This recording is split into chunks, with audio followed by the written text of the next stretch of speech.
Bonjour les enfants, c'est papa. Regardez un peu les deux bonhommes que vous voyez ici. Je vais vous montrer ce que j'appelle le pays du Berano tout son père. Voilà, il y a les deux petites sardines que vous voyez là, parce que c'est deux bonhommes fondamentalement qui auraient pu aider le Cameroun, mais évidemment qui ont choisi de s'aider eux-mêmes. Sur cette page-là, vous avez donc Seydou Mbonjoya. Il est vice-président de la CAF et membre du comité exécutif de la CAF aussi, de fait parce qu'il est vice-président. Et à côté, vous avez le célèbre docteur Samuel Eto'o, l'actuel président de la FECAFOOT, qui ambitionne lui aussi de partir postuler au poste de membre du comité exécutif, donc du COMEX de la CAF. Donc il veut avoir un autre boulot. Il commence à se dire que ça commence à surchauffer quand même à la FECAFOOT. Ce n'est plus trop viable, la FECAFOOT est devenue un produit pourri. Et moi je suis d'accord avec toi Samuel, tout ce que tu vas faire pour t'éloigner de la FECAFOOT, je veux t'encourager pour ça. Tout ce que tu vas faire, qui vont te faire partir de là, parce que je sais que c'est de là où ta chute viendra si tu fais pas attention. Déjà, elle est déjà actée, mais bon, c'est pas bien grave, c'est pas de ça qu'il s'agit. Alors, normalement, vous voyez, il devrait s'associer, c'est un pays, c'est une place par pays. Il pourrait s'associer pour dire que celui qui a le plus de chances, qui a la candidature qui marche le plus, et qui a ceci, on met toutes les chances derrière lui, comme ça le Cameroun gagne une place au COMEX, de la CAF. Mais alors là, le seul risque qui court, c'est que tous les deux, ils soient disqualifiés. Donc, au lieu de se mettre un derrière l'autre ou l'autre derrière un enfant, que un d'eux se décide à que, ok, on se suit l'un à l'autre, ils ont la rancune tenace. C'est deux bonhommes qui se détestent. Vous voyez ce que je veux dire? Donc, ils ne partent pas seulement pour être membres du COMEX. Ils sont aussi dans la rancune tenace, donc dans la guerre à l'intérieur, donc le poison camerounais à l'intérieur, le Berano tout son père. Seydou Mbonjoya va tout faire pour que Eto'o ne passe pas.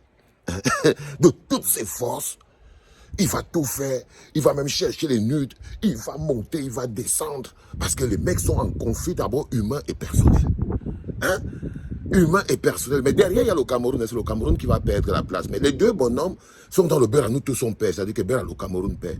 Pendant que Seydou Mbonjoya sera en train de chercher les nudes de Samuel Eto'o pour essayer de lui faire perdre le poste et tout, mais qu'est-ce que tu crois que Samuel Eto'o sera en train de faire? Un gars, il sera chez Alain Mimbo, direct. Lui, il sera chez Alain Mimbo. À ce moment-là, Samuel Eto'o sera directement chez Ezaboto, en train d'essayer de lire les Corées, en train d'essayer de modifier l'avenir. Donc, chacun d'entre eux, ils représentent tous les deux le Cameroun, mais ils vont se battre pour qu'aucun des deux ne passe. Est-ce que tu captes ce que j'essaye de te dire, frérot? Parce que je sais que l'éducation que j'essaye de donner ici à la clinique, les chapitres sont souvent un peu complexes pour que vous compreniez que il faut étudier psychologiquement le Camerounais pour comprendre pourquoi c'est que ça ne bouge pas. Comment c'est qu'il est devenu lui-même l'objet de son propre momification.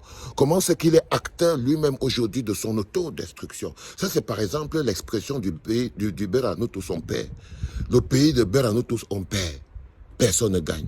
Donc voilà deux Camerounais qui vont partir en conflit, comme ça, tant, parce qu'ils sont tous les enfants d'un même père, le père qui divise. D'où mon sujet toujours principal de base. L'une des raisons pour lesquelles Pomba ne peut pas et ne doit pas être candidat en 2025. Parce que quand quelqu'un est président d'un pays, ce sont ces deux enfants que vous voyez là. Ce sont ces deux enfants dont il anime la rivalité. C'est lui qui met le carburant de leur rivalité. Il les utilise les uns contre les autres pour se maintenir en vie.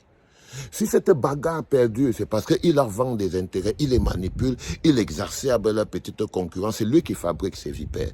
Ce sont ses enfants, ce sont ses créatures. C'est la structure qui donne à notre État.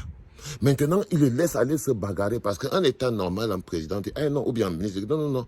Pour le Cameroun, on ne peut pas aller en rang dispersé. On ne peut pas aller en rang dispersé, sinon on ne va prendre aucune place au COMEX de la CAF. Donc c'est pour le soft power, c'est pour la représentativité à l'international du pays. Quand vous êtes un grand pays, vous avez une place au COMEX de la CAF. Quand vous êtes un grand pays de football, vous avez une place au COMEX de la CAF parce que vous êtes assis aux instances de décision. Vous l'avez mérité. 5 fois champion d'Afrique, on a la place au COMEX. Mais là, vous voyez, on est devenu le pays du Berano tout son père. Et dans le pays du Berano tout son père, Seydou Mbonjoya va donc faire tout ce qu'il peut comme manigance, tout ce qu'il peut pour empêcher Samuel Eto'o. Et Samuel Eto'o fera pareil. Il fera pareil. Vous voyez ce que je veux dire? Parce que eux, ils ne sont pas structurés pour construire. Ils sont structurés pour détruire. Ce sont les enfants du aide-moi à détester. Ce sont les enfants de la mauvaise graine. Parce que les deux bonhommes que vous voyez, leur père c'est le même. Leur père c'est le même. Mauvaise éducation, mauvaise graine. Ouais, là-bas, l'autre petit là, à peine il a pris la fête à foutre, il est passé à 7 ans. Il dit qu'il veut passer à 7 ans.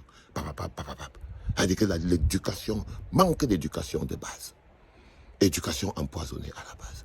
Donc je voulais vous montrer ces deux bonhommes, les enfants, pour vous montrer ce que j'ai dit souvent dans l'expression du pays de Berano tout son père. Mais en fait, c'est le pays qui perd, c'est tout.